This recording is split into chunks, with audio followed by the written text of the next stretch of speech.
लोकसभा चुनाव के लिए बीजेपी ने अपनी 5वीं लिस्ट जारी कर दी है। होली से एक दिन पहले जारी इस लिस्ट में 111 उम्मीदवारों के नाम है और तभी तमाम जो नाम है उनकी तस्वीरें भी लगातार हम आपको दिखाने की कोशिश कर रहे हैं। कंगना रनौत को मंडी से, अरुण गोविल को मेरठ से जो है चुनावी मैदान में उतारा गया है और ऐसे कई नाम हैं जिन्होंने कांग्रेस छोड़ी है, वो अब बीजेपी में शामिल हो गए।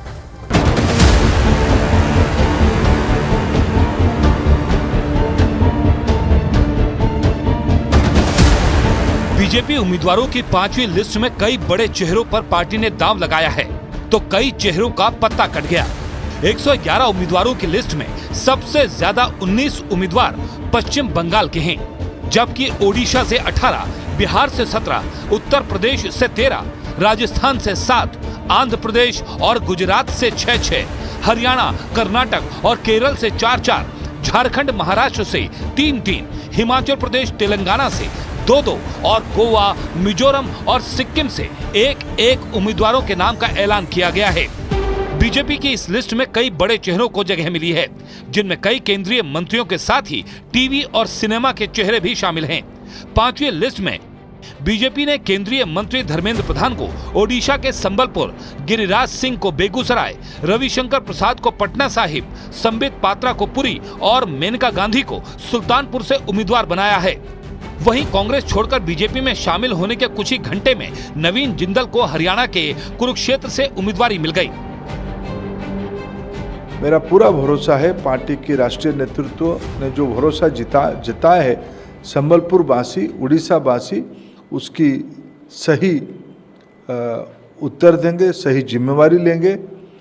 देश बीते 10 साल से विकास की एक नया धारणा खड़ा किया है, एक नया हिमालय बनाया है। आने वाले 2047 तक भारत को विकसित करना, प्रदेश को विकसित करना, उड़ीसा को विकसित करना, ये हम सभी की संकल्प है। इसी संकल्प के साथ इस बार चुनाव में हम लोग जा रहे हैं। मेरा पूरा भरोसा है, देश की जनता मन बना चुकी है।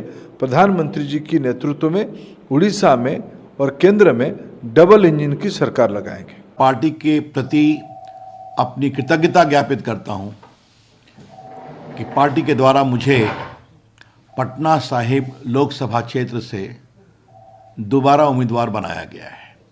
सभी वरिष्ठों का हृदय से अपनी कृतज्ञता देता हूं कि उन्होंने ये दायित्व मुझे दिया है। पिछले 10 साल में मोदी जी की अगुवाई में भारत बहुत आगे बढ़ा है और अब 2047 तक विकसित भारत के लक्ष्य को हमें प्राप्त करना है। जब मौका मिला कि मुझे भारतीय जनता पार्टी ज्वाइन करने का, तो ये मेरे लिए बहुत सौभाग्य की बात है। और उसके बाद कोई भी मुझे जिम्मेवारी देती, मैं उस जिम्मेवारी को निभाता। और जब बीजेपी ने ये निर्णय लिया कि मैं कुरुक्षेत्र के मैदान में मुझे उतारा जाए, तो ये मेरे लिए बहुत सौभाग्य की बात है कि मैं कुरुक्षेत्र की जनता की मैं दोबारा से मैं सेवा कर पाऊँ।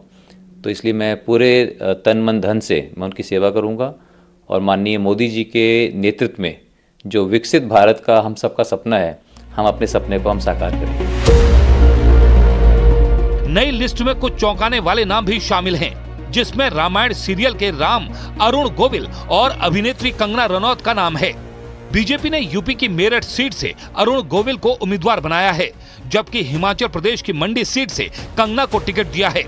उम्मीदवारी के ऐलान के बाद सोशल मीडिया प्लेटफॉर्म एक्स पर कंगना ने अपनी खुशी का इजहार किया।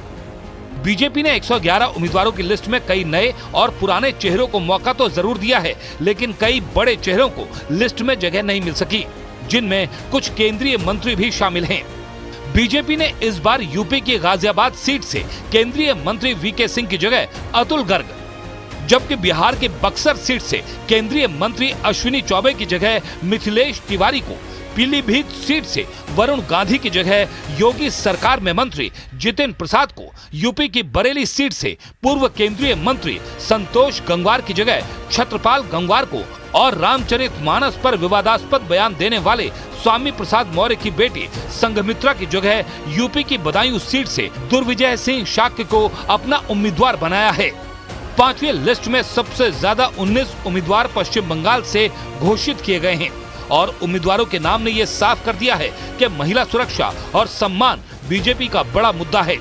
पश्चिम बंगाल की बसीरहाट सीट से बीजेपी ने संदेश खाली की पीड़ित रेखा पात्रा को उम्मीदवार बनाकर न सिर्फ उस सीट पर बल्कि बंगाल के सभी सीटों पर टीएमसी को कड़ी टक्कर देने का संदेश साफ कर दिया है।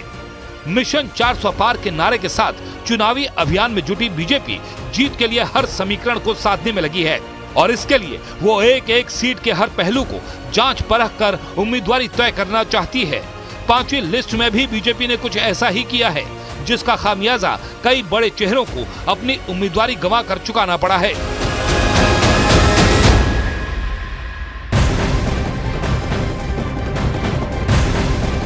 और लोकसभा चुनाव के लिए बिहार के 40 सीटों पर घमासान छिड़ा हुआ है। एनडीए में सीटों का बंटवारा कब का हो गया है, उसकी तरफ से प्रत्याशियों के नामों का ऐलान भी कर दिया गया है, लेकिन महागठबंधन में अभी सीट शेयरिंग को लेकर ही कई पेंच फंसे हुए हैं। आरजेडी और कांग्रेस के बीच सीटों के बंटवारे को लेकर खींचतान जारी है।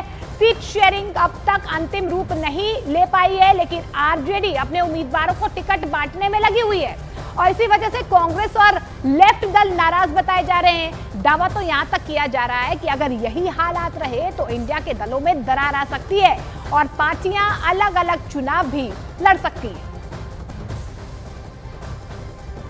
गठबंधन रहेगा आरजेडी कांग्रेस का। आपको डाउट है तो आप गलतफहमी में जी रहे हैं।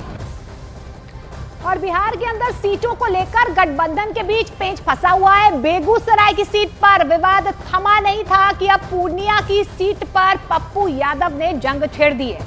पप्पू यादव ने साफ कहा है कि चाहे जान रहे या जाए, लेकिन चुनाव तो पूर्णिया में ही लड़ेंगे।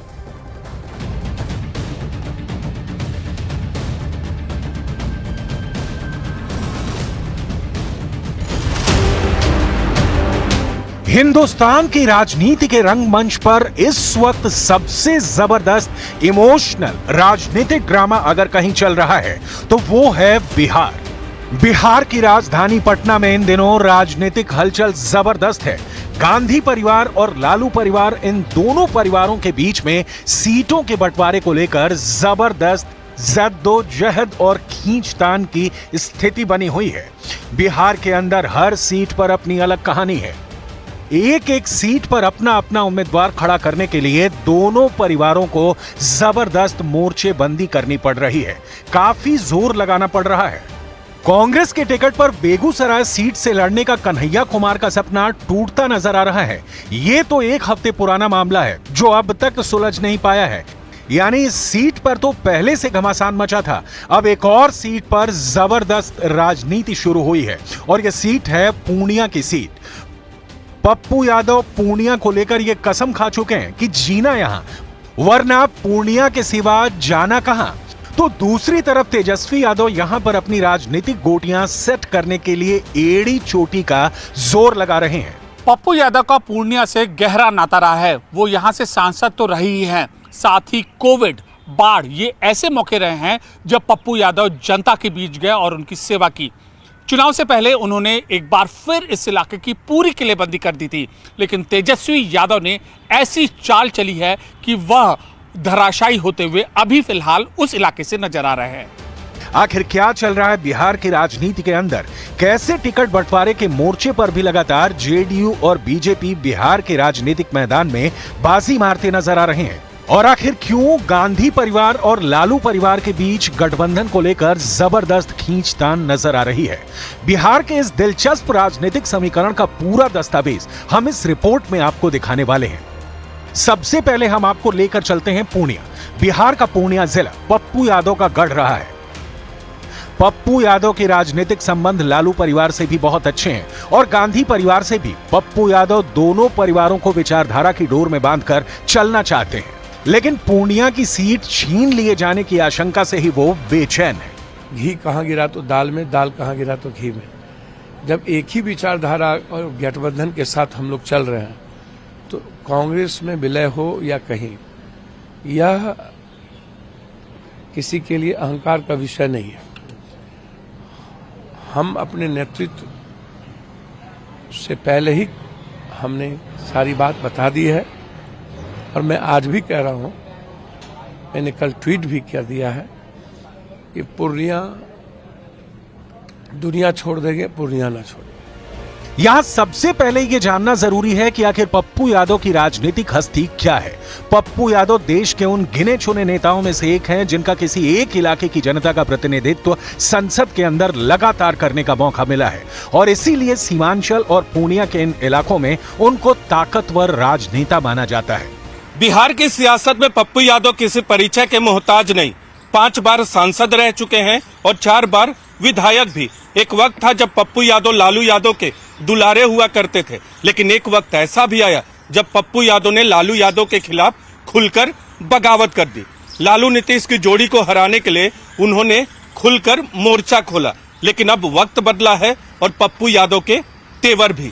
पत्नी रंजीता रंजन कांग्रेस से राज्यसभा सांसद हैं, तो दूसरी तरफ खुद पप्पू यादव कांग्रेस में शामिल हो चुके हैं और इंडिया अलायंस के अंतर्गत कांग्रेस की टिकट पर पूर्णिया से लड़ना चाहते हैं।